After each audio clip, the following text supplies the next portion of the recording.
The SotS are back.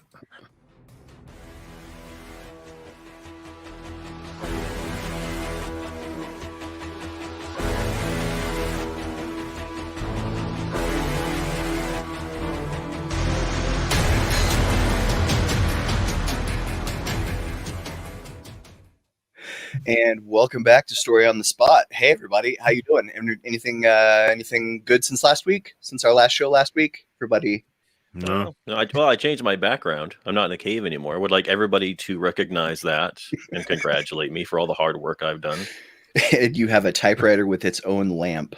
Yep. Isn't that adorable? It's adorable. All right. So, hey, welcome to everyone watching and listening to the show. This is Story on the Spot, the world's first and only thriller fiction improv game show.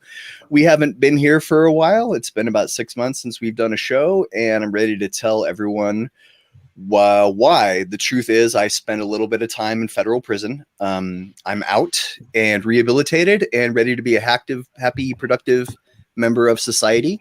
What else? All right, what you been doing on your break? Well, I just kind of got overwhelmed with the modern world a little bit, and I wanted to kind of just get in touch with like my more primitive side, and so I joined a cult Nice. in Nepal. It was really nice. It got a little weird. Like eventually there was some root they wanted me to eat. They kept saying like, I didn't understand their language, but they kept saying like Jonestown, Jonestown. And then like a root they wanted me to drink a tea of. So I decided to just come back and see what was going on. You must have racked up tons of flyer miles though. Huge. Crazy. Huge. Ready for Vegas.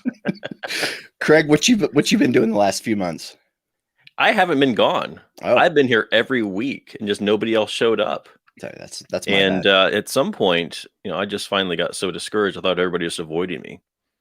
And so I decided, well, if I'm going to be a hermit by force, I might as well be one by choice. And so I went off to the Mojave Desert, found an abandoned mine shaft, and I've just been sitting down there mining for gold and haven't found a damn thing. But I've learned a lot about myself, mostly that I make bad choices. The real gold is the friends you make along the way, Craig. Obviously. And I have none of those either. So thanks, Jim. Sorry. Way to rub it in, Jim. Rub it in, right? Exactly. Nick Thacker, how you doing? I'm well. I haven't stopped either. It's been a whirlwind tour. I joined like a traveling comedy troupe called Story Off the Spot, and it's weird. I felt like strangely prepared for what they wanted me to do. Right. They had these weird articles from like every one of them started with Florida man, and then we had to riff off of what actually we would like write fiction almost, but it was stand-up comedy. It was great. It was really cool. Anyway, good to be here. I have no idea what we're going to talk about today, but I'm excited to jump in. Yeah, let's do that. Story on the Spot. That's Story on the Spot, the original, that's the originator. That's close to what I was doing the last couple months. Okay. So, viewers and listeners, you're going to watch or listen to each pitch, vote by comment, and then you'll tune in to whenever we do this again to see the winner. Today's bonus word is superfluous, which if you use that, you're going to get one of these, plus you get a bonus point. Now, let me tell you a little bit about the format, because we're doing things a little bit differently. I don't have news articles. I have something that I think is going to be pretty fun and hopefully, I think, easier to riff on. So you're just getting one sentence, and you can pitch a story about whatever you want, as long as this sentence appears somewhere in the pitch. Make sense? Good? Okay. Here's our first one. I've got a bunch of these, so everybody can go on each one, or you don't have to go if you want. Just pipe up whenever you're ready. Here is our first slide. If we don't get this duck across the border today, then we're both dead. Okay. All right. I got you, man. I'm ready. All right, I'm ready. Yeah, dude. You Wow. know me, man. You know me. The ground running. Yeah. So the story takes place at a little southwestern town, a little bit east of El Paso, Texas, right? And the story picks up with two young men. All right, they're seniors in high school.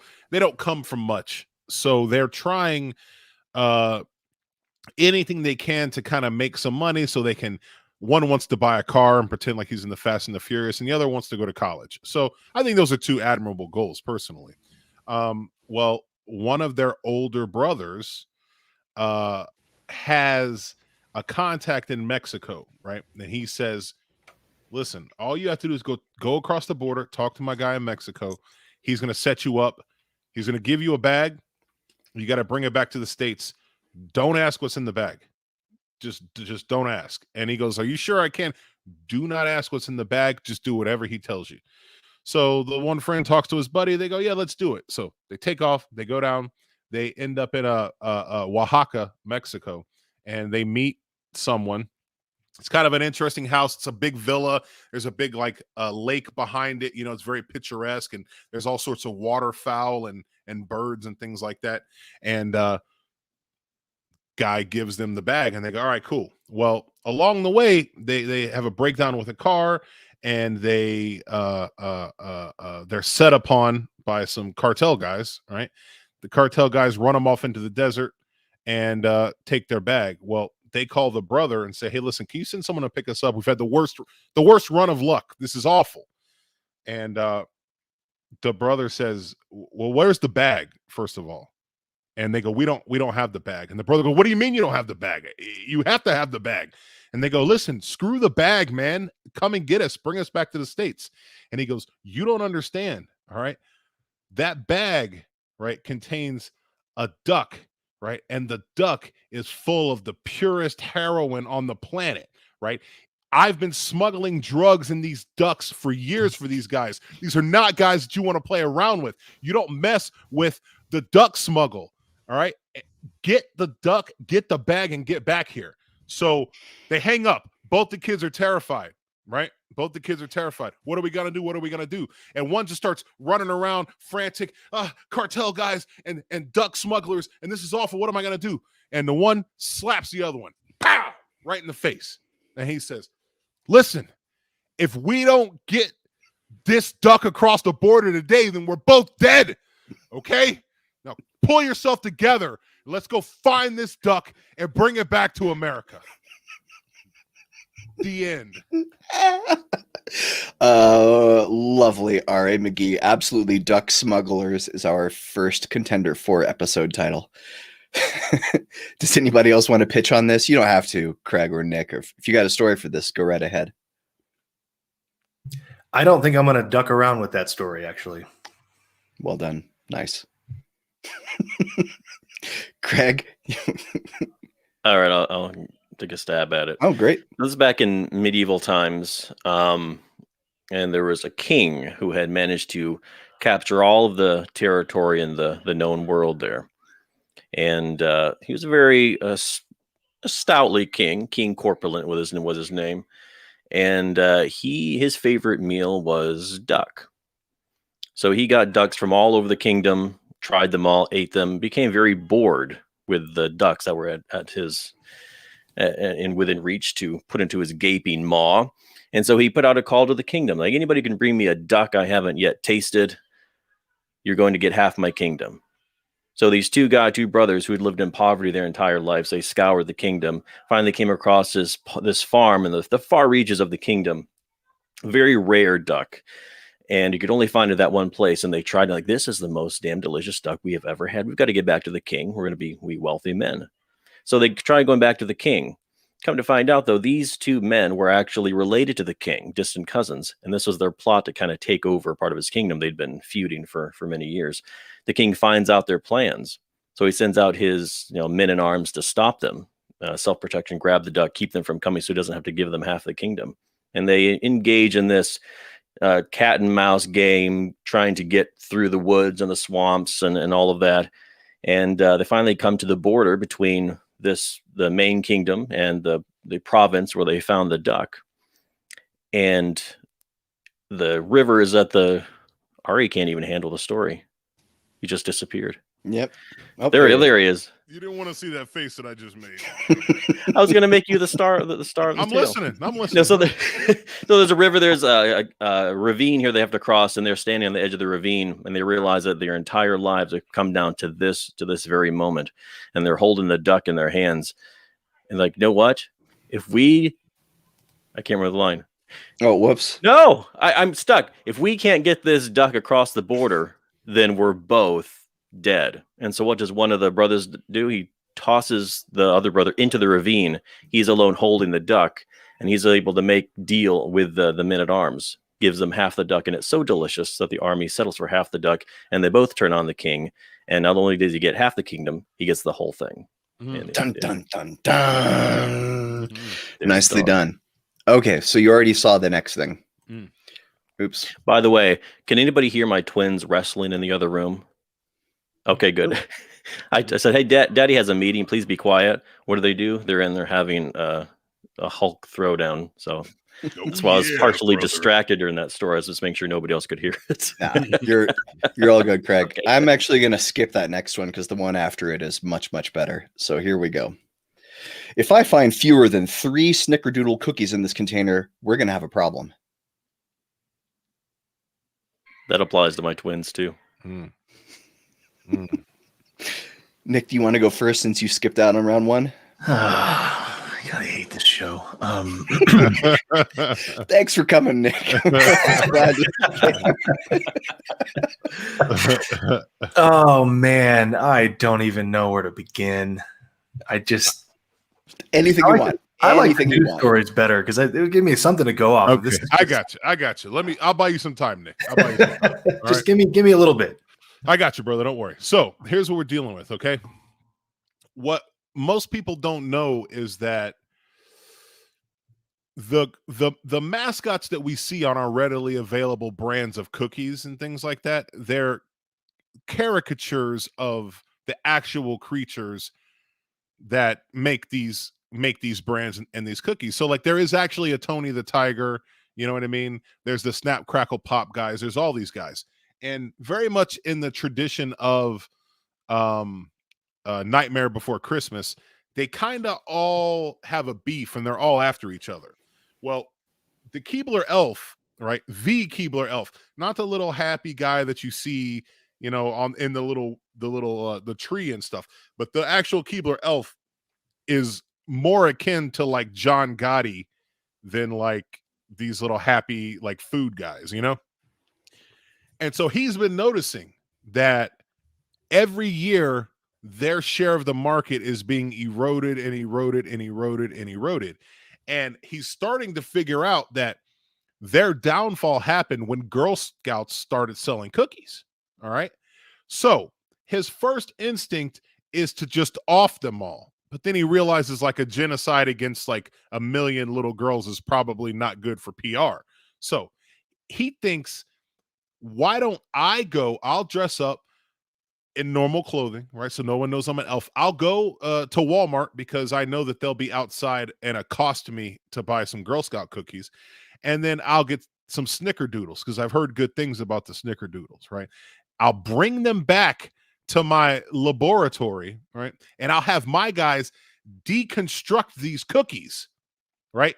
Deconstruct them so we can figure out what's working for the cookies and we can kind of emulate their recipe. Maybe we can get something going for it, right? So he takes the cookies, puts them in a jar in the laboratory, right? Puts the top, seals it tight, right? Well, the next day he walks into the laboratory and it looks a little weird, right? It looks like it was full and now it looks like it might be a little less, right? He tries to do some work on them. It's not working, right? He goes in the next day to the laboratory, sees his scientists, ask him how it's going. The jar's a little less. Again, it's a little less, right? It's like, what is going on with these cookies, right? He goes in the following day and he turns around and he's looking at the guys and he goes, where the F are all these cookies going, right? I'm sick of this snickerdoodle bullshit, okay? Where are my snickerdoodles? They turn around and their faces are covered with crumbs, right? It's obvious. It's obvious that they've been eating them, right? And the Keebler Elf King is so mad that his guys are eating and fraternizing with the enemy's cookies that he says, if I find fewer than 3 snickerdoodle cookies in this container, we're going to have a problem. And he storms out of there. Aria's lovely. Okay, Nick, no pressure. Now go. No pressure. Here's the deal. What we've got here clearly. Oh, his internet froze, guys. No. It's Not buying it, alien. Nick. It's alien. Oh, I see. It's There you go. Everybody's got to do it.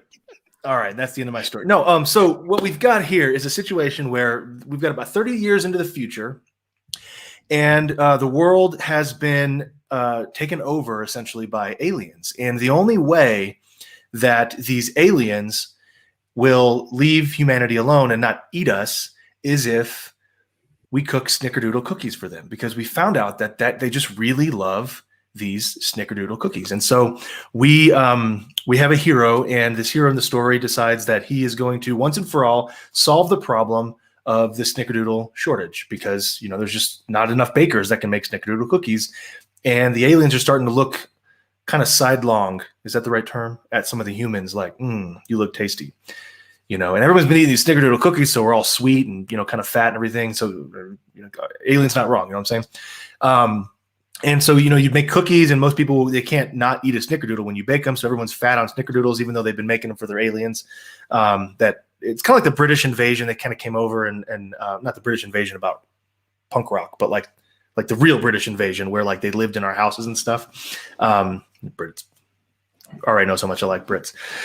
That's a little throwback there. So anyway, what we've got is this hero who finally figures out the solution is to go up onto this mountain in Seattle, and he's trying to figure out a better way to feed these aliens and keep them all fed. And he remembers that 30 years ago there was this weird eclectic show called a podcast, which was a very brief phenomenon in American society back then, 30 years ago. But there's this really popular podcast that actually figured out how to get an endless supply of hot dogs to rain down from outer space and feed the aliens. And so he does that. And I guess I was supposed to use the sentence, but I don't really like the whole scheme of the game. So, at some point in the book, he says, if I find fewer than 3 snickerdoodle cookies in this container, we're going to have a problem.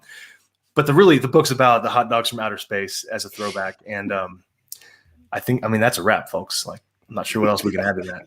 I'm going to throw the most important things that I said were aliens and hot dogs from outer space.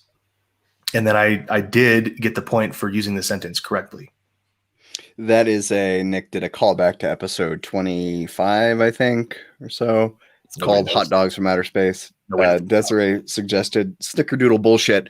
That's a great title, but I'm not sure how Apple Podcasts is going to like that. We might have just earned our parental advisory notice. Yeah, we might have. All right. Let's get on to the next one here. The long haul trucker and the debutante formed an unlikely friendship that day, but a lasting one. Reach deep into your brains.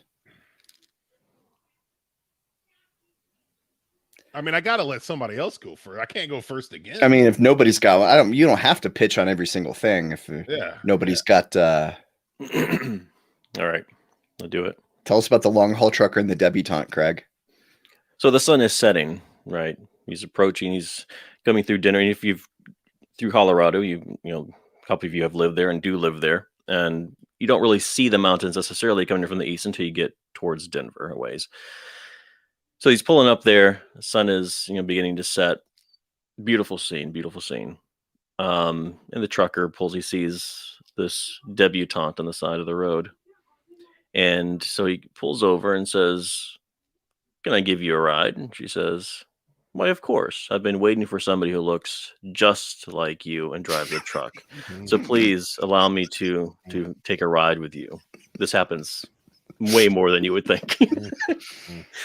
So she gets in, they're driving along, and they start talking about their lives, and the trucker he just feels compelled, drawn to open up to this person. He's normally reserved and quiet, but he just starts opening up, tells her about his hopes and his dreams and how he's been driving the truck for 25 years now, but he really wanted to be a poet back in the day, and he gave up his dream of being a poet and has become a trucker just for practicality's sake.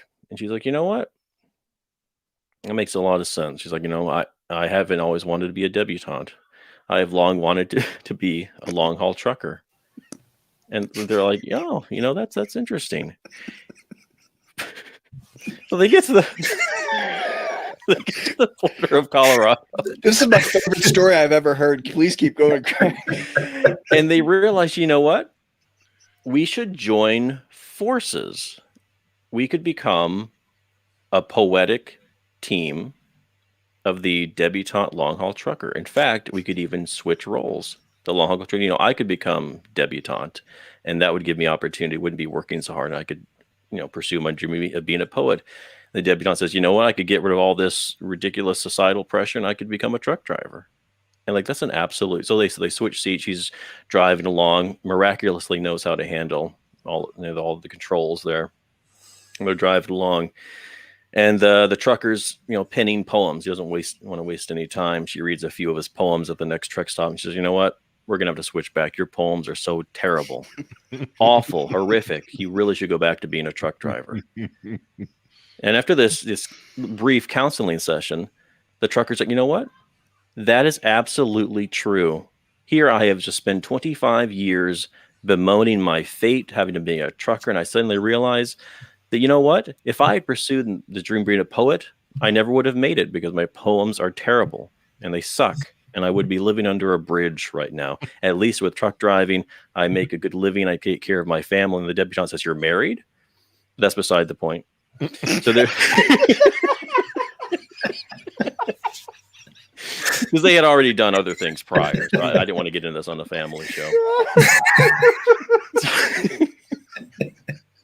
So anyhow, they actually end up right, and the truck driver says, you know what? You need to enjoy this time in your life. There's no reason to rush into trucking. You've got plenty of time to be a truck driver at any point. It's like, you know what? That's very true. I'm so glad we met one another. And so as the sun slowly goes down, finishes falling down to behind the horizon there, they just kind of look at each other and they bond. And from that moment, the long haul trucker and the debutante formed an unlikely friendship that day, but a lasting one. Wow. Tearjerker, man. Wow. I got a little something in my eye after that. Well done. Yeah, I'm not Well crying. done. I get the Gator Dump burrito for Oh that. my God. Wow. Well, Nick I or was RA, expecting something way better, but I mean, now that he won the burrito, I'm not sure there's a point. So, guess I'll pass. RA, you gonna pitch on this, or should I keep moving on? You know what? I got a quick one. Okay.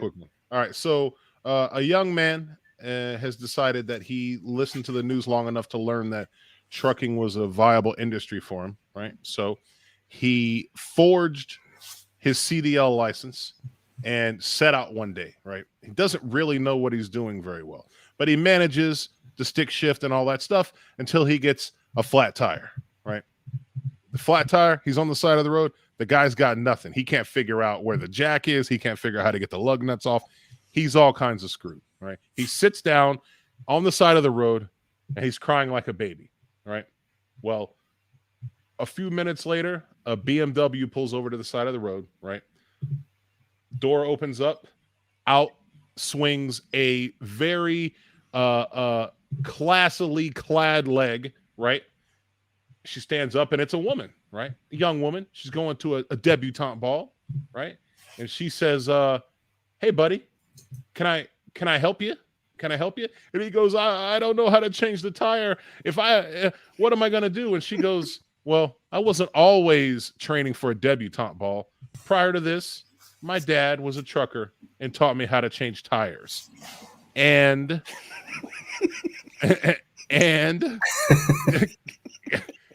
move my face, Jim. Move my face. The long haul trucker. I'm sorry, I didn't realize we were already there. She said, oh yeah, it was a quick one.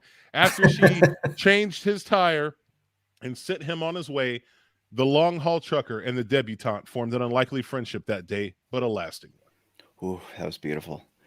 These stories are getting to me. All right, breaking news. Anybody have anything to announce, promote? Anybody got a new book coming out this week, last week, next week? No, I but don't given know. if the timing is as good as it has been with the break into the show, I might have something out by next week, meaning December. Craig, you're a dick. Okay.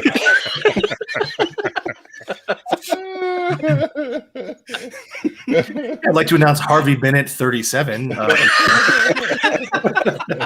Okay. I mean, I'm having a grandkid next episode.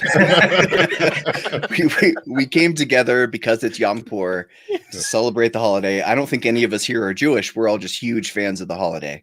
L'chaim. Huge. L'chaim, this is our Yom Kippur special. All right. Does anybody else want to announce anything for real? Nope. Okay. All right. Okay, just got a couple more, right? Yeah, just a couple more. All right, here's a good one. No one thought that media was very social after all.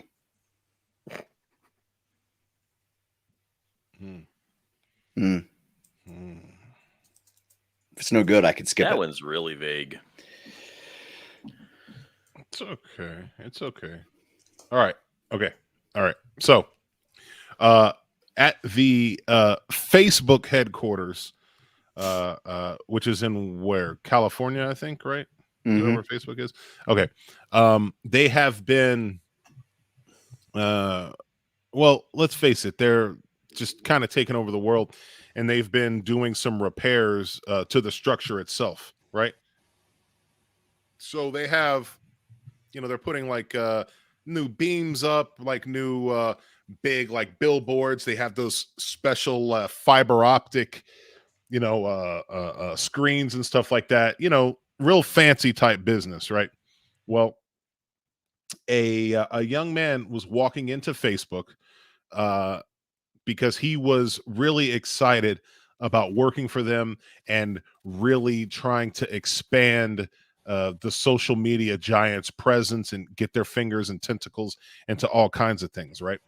Well, there was a tragic accident, and the large screen that had the big Facebook logo fell off of the building, hurtled towards the earth, and slammed on our guy and pancaked him flat, right?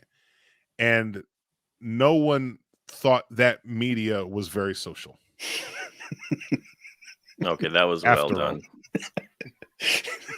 Nice. Craig, do you want to pitch on this, or do you want to? No, Craig or Nick? I'm going to skip this on one. this one. Yep. Nick, you want to skip this one? Okay. We only got run out of time, so we got a couple things left. Maybe one pitch. Got two prompts, maybe one pitch per. When he looked back on all the things he learned, one stood out the most: how to pack for a long flight.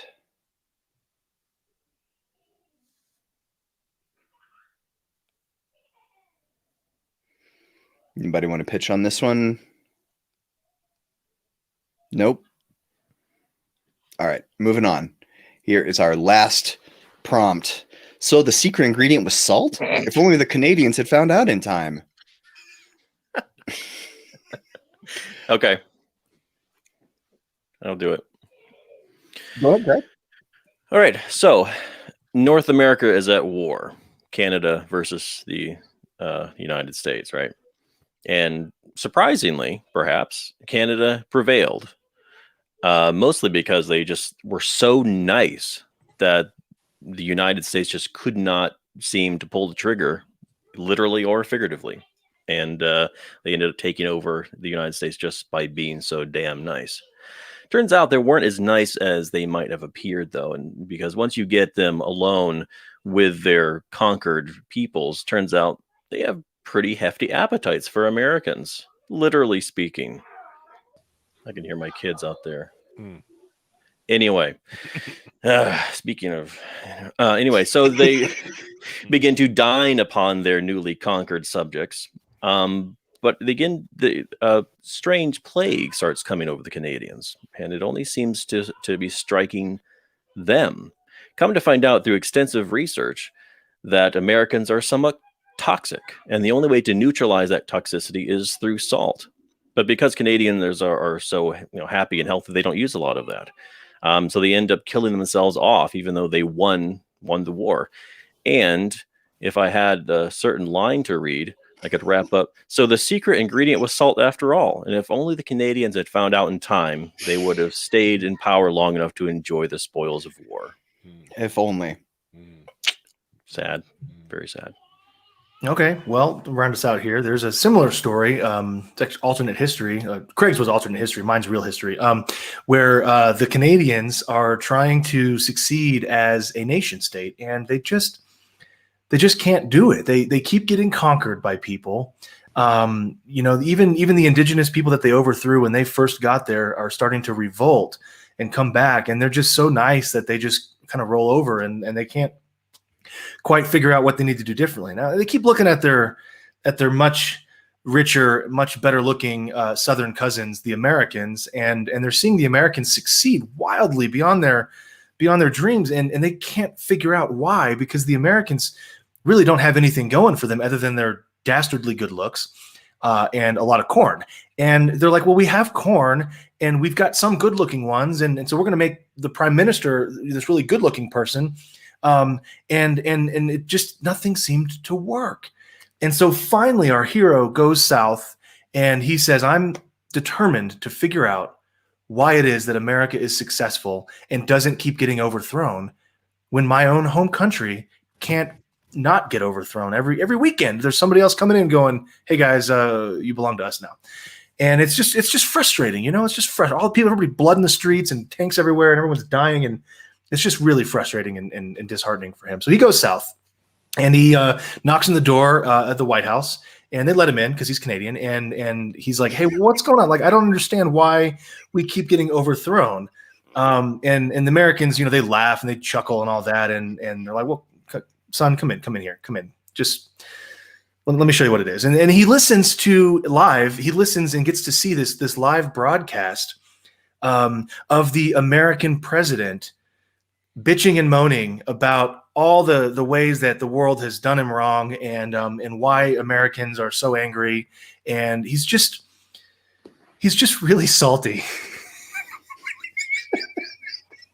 And he all of a sudden this kid just goes, so the secret ingredient was salt? If only the Canadians had found out in time. Nice. Thank you, Nick. Way to take salt and put a little twist on it. Alternate meaning. I'm a writer. Now, we're coming to the end, I assume here, but nobody's used the secret word. So I just want to know that since I know that was a bit superfluous. No. Hey, Don't worry. Since I am the most superfluous member of the cast, do I get a point automatically? Accepted. Craig, you're not superfluous. You are our full-time, occasional, recurring special guest. There were a few more words in there, but Craig, it doesn't mean I'm just trying to get a free bonus. Goodness. all right. Are we done, or RA? Do you have one to pitch? I got this. Okay. So this is Bring us home, RA. This is what really happened. Okay. So we tragically found out that in the northern hinterlands above Canada, many eons ago, an alien race crash landed, right? And they were down there and they were hibernating this whole time. Okay. Well, their ship was busted. They don't have any technology. So what they essentially did was they kind of just moved south in a gigantic horde, right? And started just devouring everything that was in their path. Well, there was an intrepid scientist, right, who used biology to break down these aliens' genome sequence, and he came up with a cocktail that you could mix together, and it was deadly to the aliens.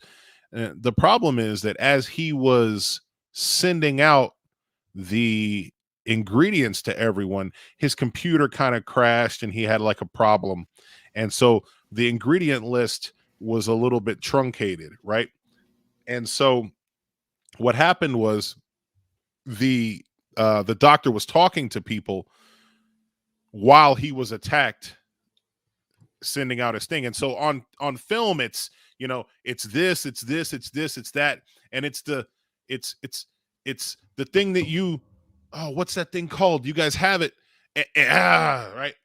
Right. He was an Indian doctor. So the translation was messed up. He was trying to explain to them it was something that you guys have in abundance that you're well known for. And so the Canadians go, he's obviously talking about syrup, right? Because we're Canadian. So I can't believe that syrup is part of this cocktail, but it's amazing.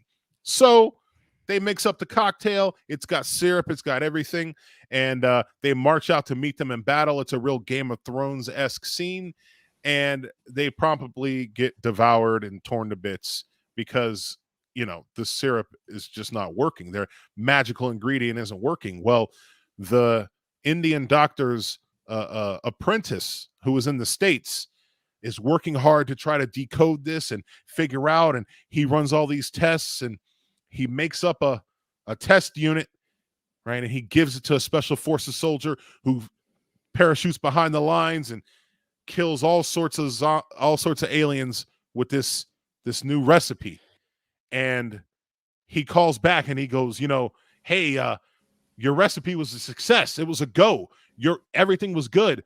How did you crack the code? What's in this? What's in this? And he goes, well, all I did was instead of syrup, I added road salt. And the special forces soldier looked at him, and with all the pressure of all his Canadian compadres killed in the line of duty, stood on a mass of alien bodies and said, so the secret ingredient was salt? If only the Canadians had found out in time. Yay! Very nice. Good, everyone. And you know what? That's our show. That is the end of our show. Anybody want to have any parting words, any last words, anything you want to say before we get out of here? I just like how when we all get to the end of the story, need the line, we're like desperate actors. Line! And Jim's like, I control your fate. You may not have the line. I'm just going to leave you hanging a little bit longer. Wait, we should have come up with a specific hand signal or something. I'm doing this to move my face. My face is in the way. Move it. Hey, if you, a viewer or listener, stuck to the end of the show, we're very glad you're here. And we won't be back next week, but we will be back. Hopefully more frequently than every 6 months. When's the next Jewish holiday? Hanukkah, probably. We'll definitely be back for Hanukkah. No one knows. Or Kwanzaa. We'll see. Kwanzaa. That's Jewish? No. That's Jewish. No, but we're just looking to attach ourselves to holidays, basically. We're like big corporations. We're just gonna attach ourselves to holidays. Yeah, like we care. Next June we will have a rainbow SotS logo all month long, and then it'll be gone on July 1st. Next Juneteenth. If we don't have Juneteenth, I'm gonna be angry. Okay, everyone. Thanks for watching. We'll see you later. Bye, everyone.